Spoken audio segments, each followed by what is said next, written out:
Et c'est pour ça qu'on a, cette zone est extrêmement complexe du point de vue des tracés des frontières, ça il faut le dire. Il y a eu beaucoup de tracés qui ont été faits entre les années 20 et aujourd'hui, et pas tous les tracés correspondent, et c'est une des raisons pour laquelle Israël s'est engouffré dans ces failles pour essayer de créer sa propre frontière, mais c'est effectivement ça qui pose problème aujourd'hui. Alors voilà un petit peu la situation. Alors ça va nous amener à la question de Trump et ça va nous amener à la question de l'Ukraine. Parce que on a entendu ces derniers jours que la nouvelle administration Trump essayait de promouvoir la paix, et on avait la question du gel de l'aide à Israël et à l'Ukraine notamment. Et il y a un décret qui a été publié par Donald Trump.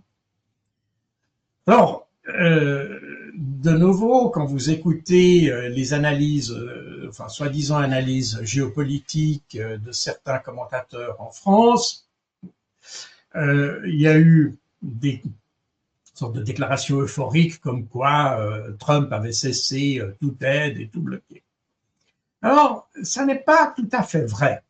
D'abord, il faut lire ce que les commentateurs ne font pas, il faut lire le décret de Trump. Et dans le décret de Trump, on parle de l'arrêt de l'aide l'aide internationale par les États-Unis, et ce qui est mentionné dans le décret de Trump, c'est tous les nouveaux projets. Tous les nouveaux projets, pas les projets qui étaient en cours. Et les nouveaux projets doivent être examinés en fonction de leurs critères de pertinence, enfin, d'opportunité, etc., réexaminés avant de pouvoir être remis sur la table à dessin, si vous voulez. Ça, c'est la première chose. Et puis, ensuite, Marco Rubio a été confirmé comme secrétaire d'État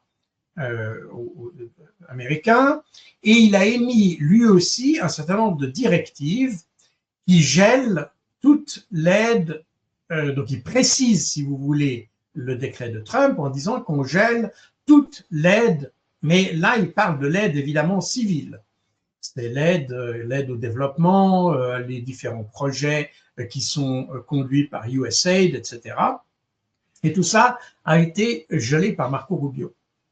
Mais l'aide militaire, et notamment l'aide militaire qui a déjà été mise en route par l'administration Biden, cette administration n'a pas fait l'objet à ce stade d'un décret d'interdiction.